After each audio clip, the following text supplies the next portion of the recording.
That's after we enjoy a day out at Longleat.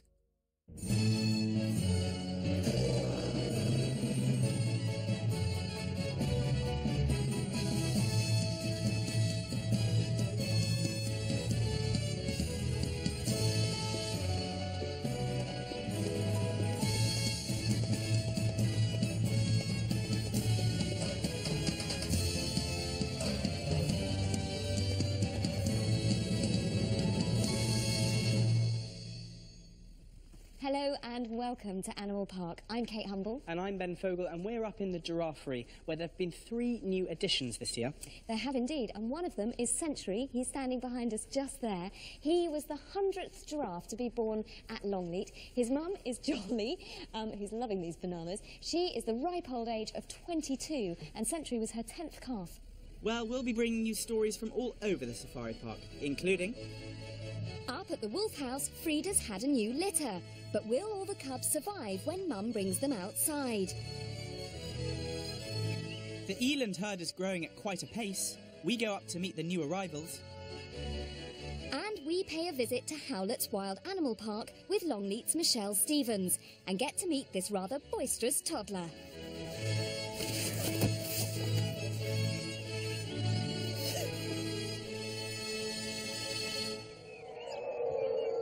But first...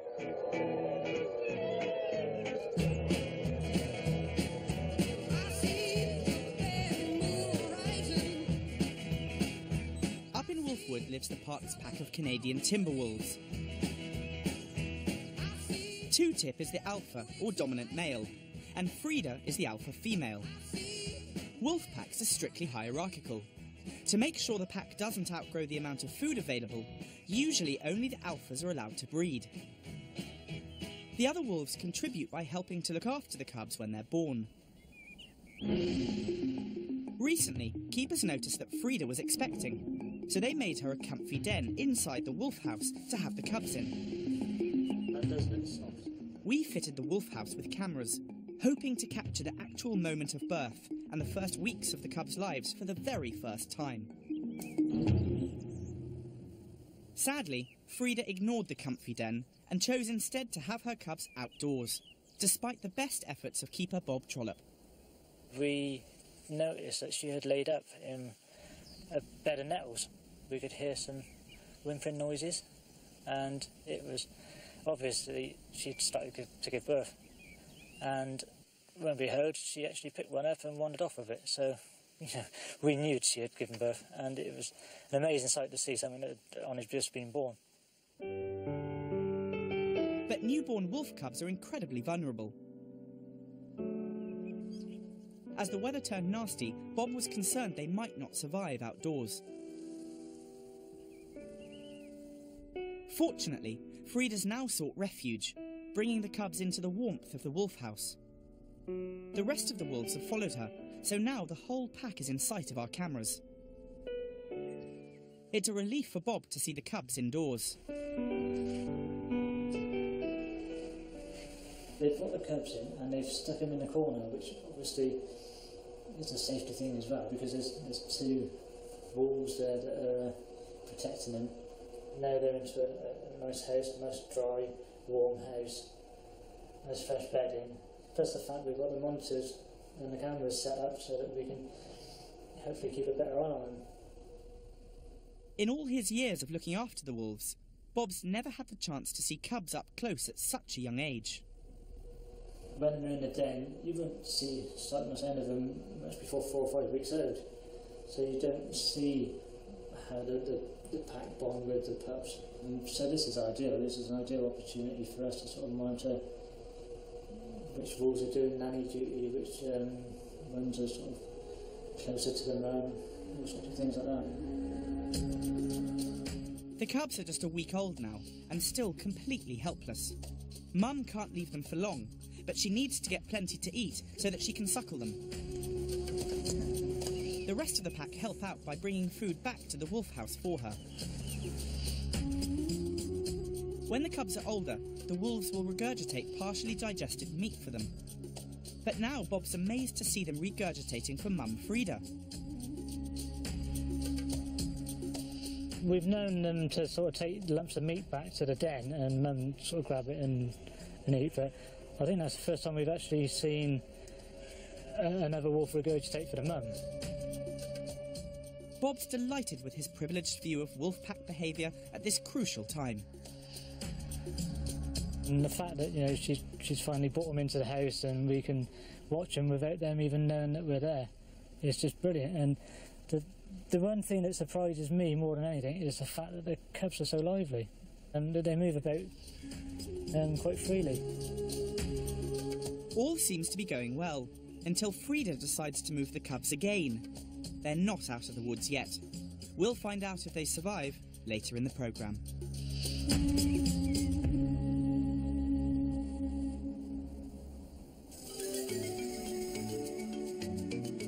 All over Longleat, the breeding season is underway, and new baby animals are emerging into the sunshine, beginning to find their feet in their new environment.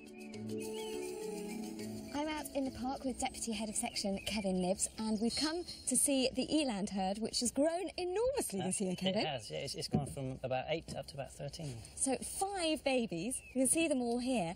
A really great success story, because you haven't had any for a long time, have you? It's been about 8 years since the last babies, and 5 in 1 year is just absolutely fantastic for us. And I gather you weren't quite expecting them so soon? Not quite, no. We're a little bit surprised. We thought our male was maybe a year too young to start breeding, but he showed us wrong. He absolutely did. Proved you completely wrong. What's interesting about them is that they all seem to stay very much together as a little group. I would have thought that they would be more sticking with their individual mothers. No, with this species, the mums would hide them behind the trees or in a bit of nettles or behind a bush or something, just for a few days, go and visit them during the day to feed them, and then sort of after a few, maybe like coming out and grouping up, like you say, and we're calling it a school of eland, a small school of eland. So when they hide them away for those first few days, is that simply just for protection when they're at their most vulnerable? Pretty much, yeah. They're pretty small, as you can see, when they're born, so it's just more for protection from predators. Mums would feed them once or twice a day, but now they've got a little bit bigger, they all tend to stick together. And you actually witnessed one of the births, didn't you? I was very lucky, yeah. The film crew here gave me a camera and I was lucky enough to be in the right place at the right time. We kind of knew she was ready to give birth pretty much first thing in the morning, but being her first birth, we were quite worried, so we wanted to keep an eye on her, and she already had feet poking out, so that was it. Grab the camera quick and sort of get what I can. And it was just really amazing actually to see it. She was very calm, very relaxed, and for a first-time mum, she did really, really well. Turned around, cleaned it up straight away, and then, yeah, she hid it behind the tree and left it for the day, which was amazing for a first-time mum to know exactly what to do. It was brilliant. So that natural instinct is absolutely ingrained in all of them? Absolutely, yeah. Well, they are gorgeous. It's just lovely to see young ones out in the grass here. It couldn't be a prettier setting. Congratulations, Kevin, and thank you very much indeed. No worries.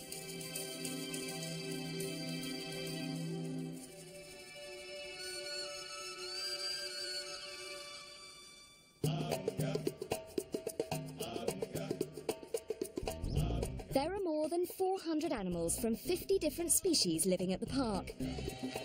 They're cared for by over 50 keepers, each of whom must become an expert on the species they look after. But it's important for keepers to gain a broad range of knowledge, so Deputy Head Warden Ian Turner encourages them to get experience of a variety of different animals. Every animal is totally different, you know. Each animal needs certain needs to be looked after, to temperature differences. Some need it to be damp, some need it to be dry. But it's literally a learning curve all the time. It's not just about the animals you've got here, it's about animals we could get. The keepers are also given the opportunity to attend animal management courses at college. As part of their studies, they're encouraged to visit other collections to see how they look after their animals. Keeper Val Magruder works at Pets Corner, but she's also taking a course on large carnivores. She's arranged to visit the only pride of pure Barbary lions in the country at Port Lympne Animal Park. I'm really looking forward to it. It'll be great. I've never been to Port Lympne, and they've got lots of rare species there. So it'll be a good experience for me to see how they cope with their animals, how they deal with everything, but to see the animals themselves. Keeper Michelle Stevens has been working with Longleat's gorillas Nico and Samba for the past couple of years. Being two of the most intelligent animals in the park, as well as some of the oldest, they need a lot of specialist care. To improve her knowledge of the species and also to study for her college course, she's arranged a visit to Howlett's Animal Park. I'm hoping to do some research on a couple of assignments I've got. I've got an assignment on primates, so I'm hoping to see the gorillas down there. Here they've got an excellent collection of gorillas, breeding group as well, so that'd be fantastic if I could get a view of those. Also, I'm doing an assignment on elephants as well, so I need to look at their accommodation and the way they look after them, really, so it'll be really interesting. Howlett's state-of-the-art gorilla house cost almost £1 million to construct. It's home to 26 of the mighty primates, the largest population under human care in the world. So it's an ideal place for Michelle to learn more about them. In charge of the gorillas is head of section Phil Ridges. So what's this you're feeding them? This is basically just a forage mix of peanuts and some Cape gooseberries there, just small stuff. Okay. Is this something you do every day? Yes, every day. Once a day? Or? Twice a day, just to encourage the gorillas out and gives them something to do, forage for their food, actually having to work a bit for their food. Mm. We're always looking for ideas for feeding enrichment, just trying to keep their brains occupied. Really. Well, one of the best enrichment things for them is actually living in groups. They've got each other to keep themselves occupied, especially the youngsters. They love to play, and also try and involve the adults as well. Sometimes the adults are quite keen to play, and sometimes they're not. They'll go away, leave me alone. But that is key. Gorillas live in social groups. That ideally is the best way to keep them. There are 12 young gorillas at Howlett's, giving Michelle her first chance to see juvenile behaviour close up. They sort of develop, don't they, very similar to humans in their sort of growth and. Yeah, they're a little bit more advanced in their sort of development. They are around 3 months old. They'll start walking, and also start getting their teeth as well. But as you can see, he's very, very strong. You can't imagine a 2-year-old human child climbing up and hanging off the mesh of the roof here for very long. It's a long way up as well. Seeing the interaction between gorillas in such a large group has added to Michelle's knowledge of the species. It's really refreshing to see the group dynamic. Obviously, working with only two, you only see certain behaviours. When you see the youngsters messing around and just generally being cheeky, it's just awesome.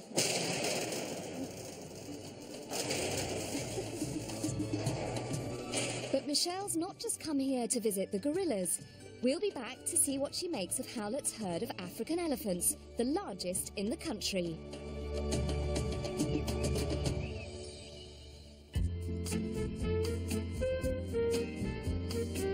Back at Longleat, at the centre of the estate, stands the magnificent Great House. Built in the 1580s, it's one of the most important historic houses in the country. Its 114 official rooms contain a wealth of art and antiques, collected over centuries by the ancestors of the present Lord Bath. I'm in the saloon of Longleat House with curator Kate Harris, helping with a spot of cataloguing. Kate, where are we heading for now then? We're heading for this Louis XV games table. It's got a lot of slides inside with printed games, and I want to record all the details properly on our catalogue. OK, well, on hand is House Conservator Ken Windus. Morning, Ken. Morning, Ben. Ken, you're going to help us with this very fragile piece of furniture. What strikes me first is that there's a fantastic amount of work and wood that's gone into this. How many different types of wood? Well, there's several different woods, but you've got tulip wood and purple heart. What you've got to bear in mind is this is very, very faded. It would have been very colourful in its heyday. OK. There's probably about 6 or 7 different types of wood in it, all told. And bearing in mind that number of different woods, any idea of how much time it might have taken to make a table like this? I think to actually make it, or to finish it anyway, would certainly be upwards of 6 months and over. Really? Yeah. And that's presumably working full-time as well? Oh, yeah, for sure, yeah. Incredible. So, Kate, what have we got on the top here? Well, this probably reminds you of a roulette wheel, you see. Of course. We're not going to spin it because it will mark the park tree. OK. And these are all the numbers, obviously, in Roman numerals there. And is that all there is to it, then? There's a lot more to it inside. If Ken helps us, you'll see. This is incredibly intricate on here. Is this one of the games? This is Chouette. This is the only game of chance. But if Ken takes that off for us, you'll see that there's a backgammon underneath. It's incredibly fragile, isn't it? And there was a vogue for trick-track tables in 18th century France, and it was quite common to have a real master craftsman to make them. And these are the pieces, and would these be the original pieces, do we think, or do you think they're... Sure. You see why it's called trick-track when you hear it on the... Because of the noise that it makes? Because of the noise that it makes, yes. Isn't But it's fantastic? just backgammon. And backgammon then is an aristocratic game. Really? It probably hasn't got those associations. Because today absolutely everyone, kind of the world over plays backgammon. But then it was an aristocratic game, a courtly game, and still in Italian and Spanish it's called royal tables. Right. Which gives you an idea of its place in society originally. So underneath it, are there other... Can we see what else there is in here? There's 7 of these slides and there's 14 games altogether. And see the lovely orange of a tulip wood as it comes out? And obviously this was all done by hand, wasn't it? These were all hand-painted. This is the Nouveau Jeu d'Hymen, so it's a marriage game. So how would you have played a game like this? This is, as are all the games, purely a progressive game, so you throw your dice and you either get a forfeit or you get a reward, just like you would if you were playing Snakes and Ladders. Ah, so you can either go on or you kind of tumble backwards. Yes, this one is obviously more of a comedy of manners. This square tells you can go to number 5. It's labelled L'amour qui dort. And of course it's all in French. It's all in French, yes. Sighs and love and silence and imprudence and presumption. How fantastic. Well, I think we have a lot of cataloguing to do. You better leave us to it. Hey, where do we begin with the nosing on here?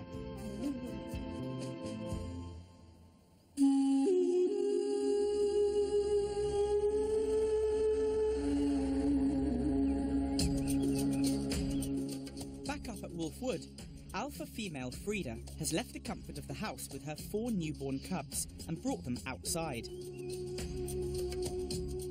In the wild, wolves often move their litters to protect them from predators. But with the rest of the pack guarding the new den site, it's not difficult for keeper Bob Trollope to find. She's actually brought them back to one of the dens, well, one of the original den sites that she was born under. So it's in full circle, really, I suppose. Now the cubs are back outside and hidden underground, they're harder to monitor, and Bob can't be sure that all 4 are still alive. We don't know how many we've got because she moved them while we weren't here. So whether we've got 4 or not, I don't know. It's just another waiting game, I suppose. They should be coming out that hole any day now. They should be sort of quite mobile. So it's just a case of waiting. We know they're in there because if you come anywhere near this tree, then the whole pack just descends on the vehicle and bites pieces and things like that. So, we don't tend to stay here very long.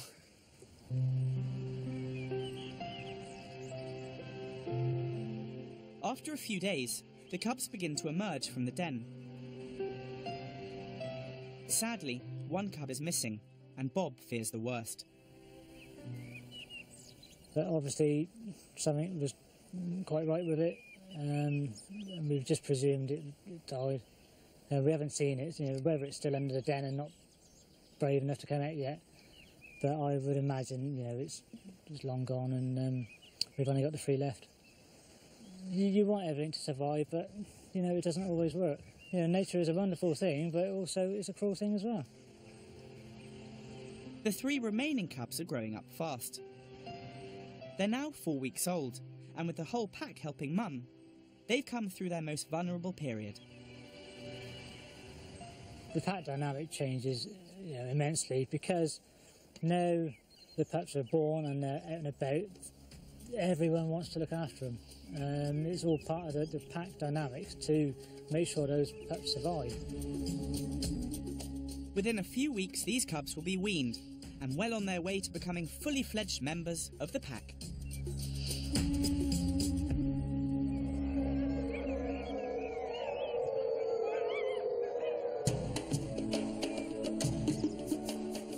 Port Lymm Animal Park, Longleat keeper Val Magruder has come on a field trip to study the only pride of pure Barbary lions in the country.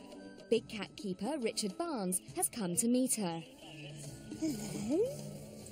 Is it okay for you to come close? Yeah, if you want to come in. Hello. You all right? You are so you can beautiful. just kind of just be careful because it tends to be reasonably quick at 10, but they're all fine. Aren't you This guys? is wonderful to get so close. Just watch your arms there because he will be wondering what you're... Have a little sniff, see who I am. Sadly, Barbary lions are now extinct in the wild, and fewer than 100 survive in captivity. To maintain the species, Port Lim has a highly successful breeding programme. Longleat's newest male, Kabir, came from this collection, where up to now they've raised 21 Barbary cubs. So what did you say? We've got 2 boys and a girl, is Yeah, it? 2 little boys. This little boy here by the gate and over there, and the little girl just there. You're beautiful, aren't you? Yes, you are. So what will happen with these? You'll find when they get to a certain age, say 2, as you say, you'll find them another home. Yeah, basically, like Kabir, because this lion is so rare and there's only around 80 in the world and they're all in captivity, for example, Kabir, I think he's only 12 now, and so prospectively he could have carried on sort of breeding, but because he's been responsible for about 10% of the entire world population, you can't carry on breeding from the same bloodlines. No. So we have the same problem here with Suleiman. He's only had 6 or 7 cubs, but already now that means he can't have any more. So instead of castrating the males, what we try to do is sort of send them off to other collections like Kabir. Although he's in with normal African lions now, he's continuing to breed, and they're going to have more cubs. It's feeding time and an opportunity for Val to learn more about how the Barbary pride are looked after. We try to represent the same sort of feeding thing they'd have in the wild, which would be about every 4 to 5 days, and they're designed for doing that, basically gorging and then sleeping for 3 days and then go and catch another thing to eat. Quite nice, yeah, that's it. And as you can see, the youngsters have got rabbits today. That's just basically to supplement them so we can make sure they get the right amount of calcium and that sort of stuff. What sort of weight are we looking at when you've sort of given them their 4-day feed? Well, Suleiman, the male that you saw there, he would quite happily, if he was hungry, sit there and eat a 30-kilo piece of meat without, really thinking about it. He'll just eat that in a few hours. And they're quite happily sit there and eat a 25-kilo bit between the 4 of them. Val's fascinated by her privileged view of these fearsome carnivores. Meanwhile, Longleat keeper Michelle Stevens is continuing her visit to Howlett's Animal Park. Now she's off to meet the largest herd of African elephants in the UK. Head of section Dave Magner looks after 13 of them. That's Johnny, the little chap, and that's his grandmother. Gorgeous. That's Massa. She's the matriarch of the herd. How old is she then? She's 1969, so she's 37 now. Elephants observe a strict hierarchy within the herd. Even the most basic daily routines, like being let out into the enclosure, must take that pecking order into account. What we do is that you'll let the lower ranking female out. If you did it the other way around and you let the dominant ones go out first, then you'd probably have a problem, because the less dominant one wouldn't want to go out, if you know what I mean. So that's a routine that we have, and it works very well. Howletts were the first to breed elephants successfully in the UK. Since 1982, they've had 9 calves born here. 10-month-old female Jara is the latest addition to the herd. She's doing a bit of showing off at the moment. She's come up and settled down. But,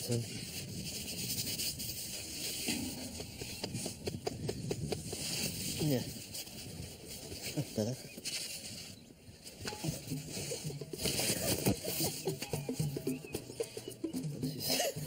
She's getting a bit boisterous. At the end of the field trip, Michelle has gained a wealth of knowledge which will enhance her studies. You can't beat talking to someone who's got practical experience, because you can't get all you need from a textbook, because it's just not feasible really. So you really need to talk to someone who's been there, done that, and who knows what they're talking about. So it's really great. Val has also been inspired by her trip and is keen to carry on her studies when she gets back to Longleat. What I want to do is get back and talk to Brian and Bob anyway, who's the keepers of the lions at Longleat, and I'll be able to have a look and see the differences between the two, and I'm sure there's something, I can bring back with me.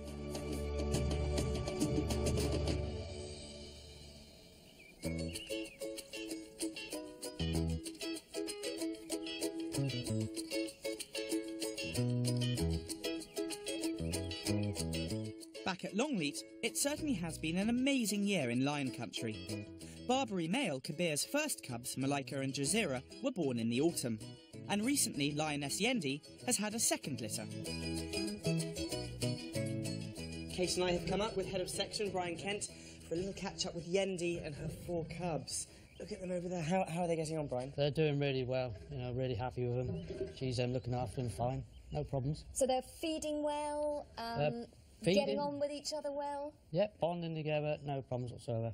And how much longer until they'll all be able to kind of go out for the first time? They're 4 weeks old at the moment, so 8 weeks they'll be caught for inoculations, and then again at 12. Right. So it's after the 12th week when they go out. You must be looking forward to that. I can't wait, just to see how they get on with the rest of them. Of course. Well, that's the thing, because obviously you've got Jazeera and Malika, who are still quite young cubs themselves, only a few months. I mean, do you think there'll be enormous competition between them as to, you know, who's the kind of top cub, as it were? Or do you think they'll actually be a good influence with these younger ones and sort of show them the ropes? I think that the younger ones are going to have a hard time. Do you? Yeah, they will get badgered about a bit, as in chased around, tap with the paws, knocking them over. It's a bit of rough and tumble, but it's, you know, character building. They will put up with it. It does look rough at times, but you just leave them and they sort themselves out. Just look at this little one here, I just know. in front of Mum. Mum's feeling obviously a little bit protective, isn't it? I'm not surprised though, really. Brian, thank you very much indeed. Thank you, Yendi, for showing us your cubs again. Sadly, that's all we've got time for on today's programme, but here's what's coming up on the next Animal Park. The lions loved their rope toy so much they destroyed it in a week, but will the new one last any longer? Mayhem has broken out in the aviary. The spoonbills are at war and the casualties are mounting. They're definitely not giving it any time at all, and if they keep hounding it like that, they'll kill it. And we pay a visit to some of the most intelligent rats in the world. They're being trained to find landmines. Absolutely amazing, isn't it? That's all coming up on the next Animal Park. Next on BBC Two, breathing new life into a back garden in Basingstoke, where a mum's hoping for a child-friendly space. The instant gardener has just a day to work his magic.